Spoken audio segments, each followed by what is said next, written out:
Situasi politik di Badung gimana Pak Ade? Masyarakat Badung itu saya dengar-dengar banyak kembali ke laptop, kembali ke pertanian. Berubah menjadi ke arah petani, petani apa kita? Kecuali adalah petani beton. Untuk hidup di masa Covid itu benar-benar susah ya? Susah. Maka yang baik bagi kami itu adalah duduk bersama. Untuk Pak Bupati tidak berniat merusak itu.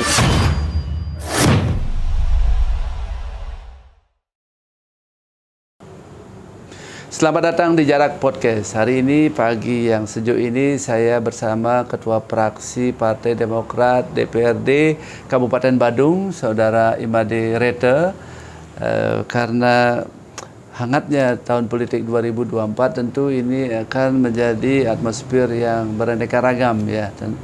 Baik dari situasi politik maupun ekonomi yang habis Covid akan menjadi hiburan lah kalau dinikmati secara hiburan. Tapi politik itu kata orang panas. Tapi saya dengarkan sekarang apa sih ya, apa mungkin ya bisa ditambah kursinya atau yang sudah ada disempurnakan lagi.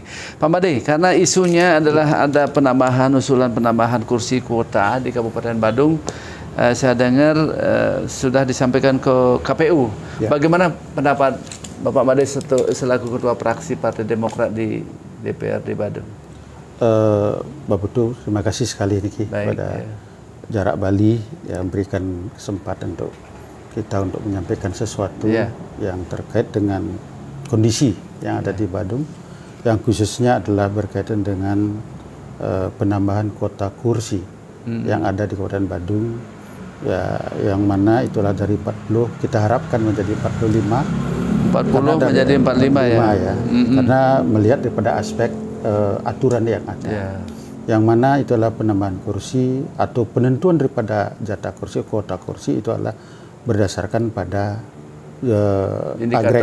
agregat daripada penduduk. Ya, yang mana itu adalah berdasarkan huruf F-nya, yaitu disebutkan ketika itu adalah Badung, ketika itu daerah lebih daripada 500 sampai dengan 1 juta, maka di situ adalah 500.000 maksud kami adalah sampai 1 juta, maka dia itu dapat kuota adalah 45. Oke, tunggu sebentar. Jumlah penduduknya nambah atau pemilihnya nambah? Ini kan kalau penduduk itu kita lihat itu diatur oleh PKPU ya, yang berbeda dengan PKPU dalam konteks kepemilihan.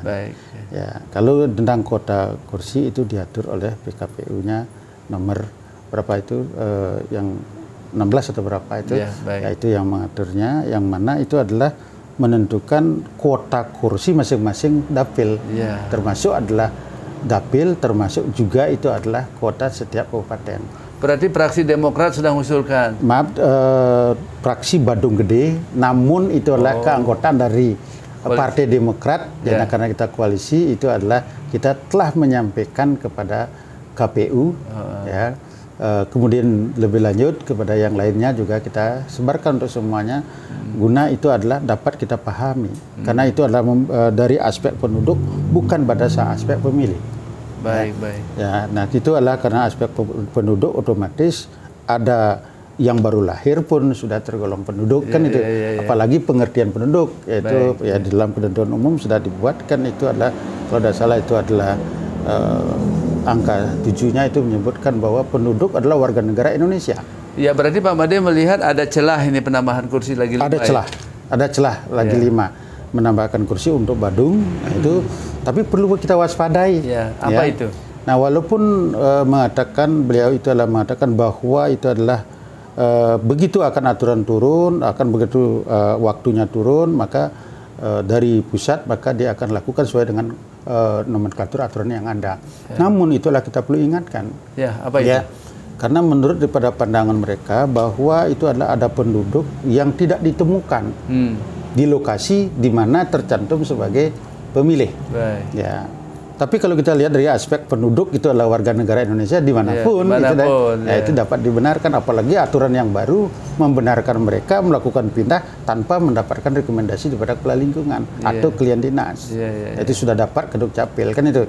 Nah, dari aspek inilah yang perlu diwaspadai itu adalah ketika itu adalah di bulan Oktober depan ini adalah penentuan daripada mereka yang menjadi sebagai penentuan kuota masing-masing kabupaten. Yang perlu kita khawatirkan di situ adalah terjadi suatu pemindahan penduduk ke daerah asalnya. Karena sekarang ini bulan ini adalah bulan verifikasi yang mana kepala lingkungan atau klien dinas sedang dimintai data untuk mengenal daripada penduduknya. Ya, pemilih lah penduduknya dulu. Ya, penduduknya bukan semata-mata pemilih, role-nya beda. Itu adalah PKPU 6 yang mengaturnya tahun 2020. Nah, inilah yang kita khawatirkan. Pada saat ini adalah dibuatkan istilahnya SPTPJM, itu surat pernyataan tanggung jawab mutlak. Ketika dibuatkan itu menjadi suatu kekhawatiran. Maka di sini adalah saran kita itu agar kepala lingkungan ataupun klien dinas atau pihak yang kompeten dalam hal itu yang diminta data tidak mau membuat suatu pernyataan itu. Ini sangat berbahaya karena bagi kita itu melihat suatu celah hukum, pelanggaran hukum di situ adalah menyatakan yang bukan terkait dalam konteks itu. Walaupun tidak ditemukan itu, tapi ini jangan dipindahkan. Ya, karena ini sebelum jauh-jauh, sebelum terjadi permasalahan hukum nantinya, ya masukkan dong, supaya ini warga kita di Badung jangan sampai ada klien atau warga yang melakukan statement atau menyatakan melanggar hukum nanti kan begitu.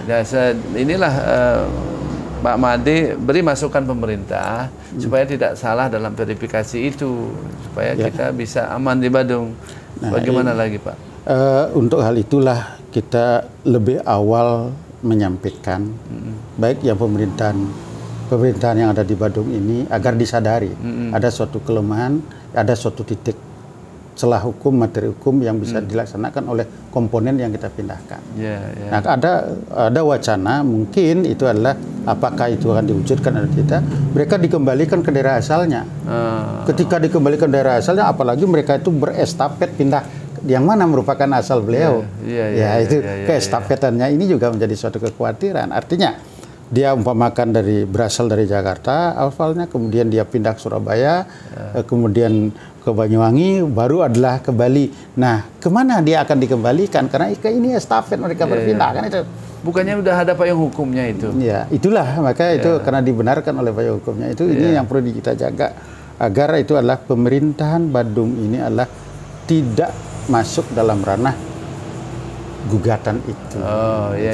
Secara ini akan memang delik aduan kan itu. Ya, itu biar tidak itu adalah menjadi suatu ranah yang akhirnya membuat Badung kerepotan untuk itu. Oke, Pak Made, saya sudah paham itu, sudah dapat jawabannya. Pertanyaan saya sekarang adalah situasi politik di Badung gimana Pak Ade? Hangat atau menurun? Saya dengar agak hangat sedikit, gimana? Benar nggak itu? Tergantung cara menikmati. Seperti Pak Budu katakan tadi, kalau ini adalah kita pandang seni, berarti seninya itu hidup. Ya, kalau kita sebagai suatu hal yang bukan orang politik menganggap mungkin itu adalah hangat kan itu. Nah, tapi kehangatan sangat kita butuhkan dalam situasi sekarang ini kan, musim dingin kan. Dingin dikasih kehangatan sangat bagus, seneng gitu. Nah, ini intinya kalau di Badung hangatnya kira-kira ya karena kondisi kita seperti sekarang ini ya dekat sudah pemilu ya apalagi kita katakan itu adalah wajib kita orang politik itu berinvestasi kepada masyarakat. Ya, mungkin rebutan dalam berinvestasi, mau berbuat gitu ya. Mau berbuat, mau mengabdikan, mau menyebutkan diri terbaik kan bisa jadi kan itu kan bisa jadi itulah. Maka kita perlu melihat dari aspek mana kita menyebut hangat dan tidak hangatnya. Tapi pergolakan itu adalah kebetulan mungkin di tahun 2024 ini udah dekat sekali, hitungan jari udah ketemu kan itu. Begitu juga adalah apalagi suksesi daripada di Badung nanti tahun 2024 pasti terjadi kan itu. Karena ini pesta demokrasi ini kan sudah menjadi rutin lah ya. Dan kendala bagi Badung sekarang ini adalah aspek pendapatan juga membuat karena bergelut di dunia pariwisata menjadi pendapatan yang dihandalkan oleh masyarakat Badung. Terus di masa Covid ini 2 tahun yang sudah berjalan, masyarakat Badung itu saya dengar-dengar banyak kembali ke laptop, kembali ke pertanian. Apakah di Bali Selatan seperti itu? Karena ini kan menangis dan banyak masyarakat kalau kembali ke pertanian mereka tidak punya sawah lagi. Apa yang Pak Made lakukan di Bali Selatan sana? Ya, kalau di Badung Selatan itu hampir 90% kita bergantung pada pariwisata. Baik di darat maupun adalah di laut. Nelayan sudah berubah sifat, itu sudah menjadi adalah pengantar tamu kan itu. Nah, di musim COVID ini adalah paling terasa adalah kita di selatan. Ya, upaya-upaya kita itu ya jelas mendorong, menghemat daripada apa yang mestinya dia lakukan seperti biasa, namun kita harus berhemat. Ya, yang kategori adalah tabung mereka udah hampir habis ya ini. Nah, ini maka dengan promosi pariwisata kami harapkan. Kemudian kalau di Badung Selatan itu kita ingin berubah menjadi ke arah petani apa kita? Kecuali adalah petani beton kan itu. Karena rapir semua daripada wilayah itu adalah sudah berubah sifat. Dan fungsinya sudah berubah. Fungsinya sudah berubah. Belum lagi ya yang lain-lainnya itu. Ya, artinya untuk survive, untuk hidup di masa COVID itu benar-benar susah ya? Susah, hanya mengandalkan salah satu tabungan. Mungkin kan konstituen pasti mencari Pak Made, gimana caranya, apa yang Pak Made lakukan di masa COVID terhadap konstituennya? Nah, terhadap konstituen kita sampaikan secara jujur bahwa kondisi keuangan kita juga sama. Ya itu sebenarnya kan ini negara. Satu, kita salah satunya adalah kita membantu ketika itu adalah mencari daripada bantuan ketika pemerintah pusat menggulirkan bantuan. Kita membantu semuanya. Salah satunya beli UMKM-nya itu kita dorong itu. Dan secara yang bergerak di bidang ekonomi di sana itu betul-betul bangkrut. Begini Pak, karena pemerintah sudah jor-joran dan memberikan ruang dan membantu baik dari kementerian lembaga, tugas perbantuan, hibah itu mengucur. Kalau ada hal-hal yang memang terjanggal di lapangan, berarti mungkin ada tersumbat informasi yang mesti harus sampai di kabupaten. Karena seluruh Indonesia bukan Badung saja. Hanya kebetulan di Bali ini, Badung khusus di pariwisata. Mungkin efeknya signifikan sekali. Nah, yang terakhir saya dengar Pak Made, Badung hangat karena ada institusi kita mungkin diwakili oleh Satpol PP melapor salah satu benda adat terkait dengan kasus tanah. Tapi saya tidak mencampuri ini. Dari segi kemanusiaan, mungkin dari segi hukum biarkanlah penegak hukum yang menyelesaikan karena sudah melaporkan. Tentu ini akan dilihat di pengadilan nanti. Silakan kalau memang dilanjutkan, kalau tidak ya silakan didamaikan supaya seperti apa gitu ya nanti cerita wayang ini. Menurut Pak Made, apa yang harus dilakukan bila mana saudara dua tokoh ini mungkin kelihatan dua tokoh, tapi saya lihat institusi yang sudah melaporkan atas nama Kabupaten Badung melalui Satpol PP melaporkan Kepala Desa Adat Ungasan Bapak Saudara Desel Astawo selaku Kepala Desa Adat di sana. Apa pendapat Pak Made? Apa ini mesti harus diduduki atau dimediasi? Ini kan undang-undang itu tentu merujuk kepada kepentingan supaya kita bertingkah laku dengan baik dan tidak melanggar aturan. Undang-undang juga dibuat oleh manusia. Nah, apakah tidak bisa diduduki ini dua institusi ini, lembaga adat yang diwakili oleh Pak Desa selaku kepala adat bendesa adat di sana, dan ini adalah pemerintah. Sedangkan asas hak mungkin yang memang mesti harus dipublikasi bahwa itu asas haknya apa, dan tentu Pemda dianggap melakukan perbuatan melawan hukum. Nah, ini hal yang menurut saya itu sepele. Menurut Pak Made selaku warga selatan, apakah elok atau bagaimana? Silakan Pak Made. Maaf Pak Putu, kita tidak menjawab elok dan tidak elok. Kalau elok dan elok ada yang terima kan itu. Nah, yang pada intinya bagi kita berharap, itu harapan Pak Made lah ya.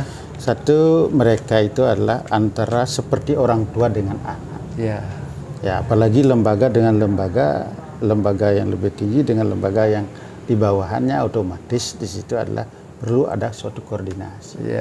Maka yang baik bagi kami itu adalah duduk bersama. Tunggu sebentar, pemirsa. duduk bersama antara Kabupaten Badung yang diwakili oleh Satpol PP dengan lembaga adat yang ada di Ungasan, duduk bersama supaya guyup. Itu maksudnya. Ya. Ya. Yang lain apa? Nah, dari duduk bersama ini ada suatu hikmah yang dapat saling mengisi. Saling mengisi. Karena kalau kita mencari siapa salah dan siapa benar, saya kira itu adalah sulit sekali. Dan atau sulit kita akan ketika dipersulit, tapi gamblang ketika kita gamblangkan. Siapa salah, siapa benar. Itu tidak perlu dicari. Kan ada APH, ya. ada penegak hukum. Ya, kan sudah dilakukan itu. Ya. Nanti benar salah kan di situ. Di situ. Okay. Tapi begini. Ada lain nggak? Di pengadilan ada proses hukumnya. Ya. Di situ adalah menyebutkan akan salah dan benar secara adil. Iya, iya. Namun adalah penyelesaian satu masalah tidak akan selesai di situ. Iya. Karena penyelesaian permasalahan adalah duduk bersama, saling mengisi, itu yang paling baik untuk mencari berakhirnya suatu masalah. Berakhirnya ya, ini kan sudah berjalan prostitusianya ya. Nah, kemudian Ungasan ini ya. Besok Jimbaran ya. Ya. Besok pantai lain ya. Nah, bagaimana itu? Nanti kan Pak Made yang sedikit sebagai wakil rakyat, apa pendapat Pak Made? Ya, begini. Kalau kita lihat dari secara keseluruhan apa yang dilakukan oleh institusi yang di atasnya seperti itu, maka kalau bisa itu duduk bersama membicarakan yang terbaik untuk bersama-sama. Tidak hanya kita melihat daripada aspek Ungasan saja, tapi adalah bermanfaat untuk semuanya. Semua orang. Ya. Karena saya yakin itu adalah desa-desa yang lain itu cukup khawatir ketika diperlakukan yang seperti ini, mencari keadilan semata-mata. Sebentar dulu, desa-desa lain cukup khawatir bila mana diberlakukan hal yang sama. Ini yang menjadi poin ya. Seharusnya duduk bersama, bahas bersama-sama, carikan jalan keluar menurut Pak Made. Ya. Kira-kira begitu ya? Ya. Karena gini, masalah alas hak tanah negara ya bisa dimohon oleh BUMDes, bisa dimohon oleh koperasi, bisa dimohon oleh siapa saja yang bisa memohon untuk kepentingan bersama-sama untuk digunakan. Ya, saya dapat ikuti juga yang di Ungasan itu lahannya itu adalah belum ber-NIB. Ya. Berarti itu tergolong adalah tanah negara yang bebas. Ya. Berarti kategorinya siapa pemanfaatan di sana itu dapat memohonkan itu. Baik. Nah, begitu adalah kita lihat daripada akses menuju tempat itu sebelum dibuka oleh desa, belum sepakat otomatis tidak bermanfaat lahan itu kan itu. Nah, dari aspek pemanfaatan inilah perlu kita duduk bersama yang terbaik seperti apa. Itu win-win solutionnya harus ada. Karena begini, institusi yang di atasnya belum tentu adalah kita bersih tanpa melakukan suatu pelanggaran di tempat lain kan itu. Baik. Nah, ketika dilakukan pelanggaran saling tuding kan, ya solusinya apa? Tidak ada solusi. Itu akan menyebutkan adalah seolah-olah di situ adalah kita yang benar, itu yang salah, ini yang benar dan itu yang salah, selalu akan berputar begitu. Pak Made, kita tahu ini Pak Bupati ini baik, orangnya baik, rendah hati, royal, dan desa adat juga baik, masyarakatnya juga baik. Ya, ada tokoh-tokoh di situ yang baik-baik. Kalau tokoh Badung ini sudah baik-baik semua, ya, kenapa tidak duduk gitu ya? Duduk supaya tidak menjadi isu negatif. Ini kok sama saudaranya ada melapor, tapi kita tidak bisa masuk ke domain itu. Harapan Pak Made biar duduk ya, damai. Duduk damai bersama, mencari solusi. Jangan sampai desa lain nanti muncul, desa ini untuk mencari kebenaran, untuk lurus itu kayaknya sulit deh. Sulit. Cari aja nanti semuanya itu pasti ada ditemukan kesalahan-kesalahan yang namanya kita negara yang sedang berkembang. Apalagi begini Pak. Bagaimana? Apalagi begini. Lembaga tradisional yang namanya desa adat. Kita di Bali kan terkenal dengan itu. Sampai ini terkenal dengan apa Pak Made? Ya, terkenal seluruh dunia bahkan itu dengan sistem adat kita. Ya, dengan budaya kita. Tolong menolong, kemudian dan sebagainya di situ. Karena desa adat sebagai pengembangan, sebagai rumah daripada budaya, adat istiadat. Baik itu adalah perkembangan politik mau apapun di situ memang rumahnya. Nah, kemudian inilah rumah ini agar tidak tidak rusak tidak rusak. Tidak, walaupun beliau adalah Pak Bupati tidak berniat untuk itu kan itu, tidak berniat untuk Pak merusaknya. Bupati tidak berniat merusak itu. Terus kenapa ada melaporkan Satpol PP-nya? Ya. Nah ini kalau Satpol PP melaporkan, maka di situ adalah sebenarnya bagi saya itu adalah Satpol PP belum mampu adalah melakukan suatu pengawasan pembinaan sesuai dengan tupoksinya.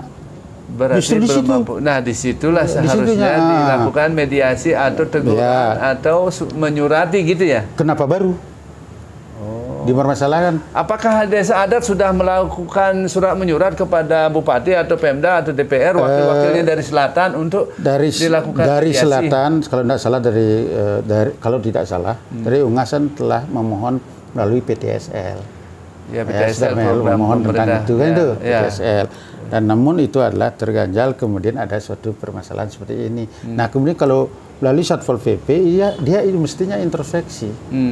Ya. Sudahkah melakukan tupoksinya, kewenangan, tugas dan kewenangannya dengan baik.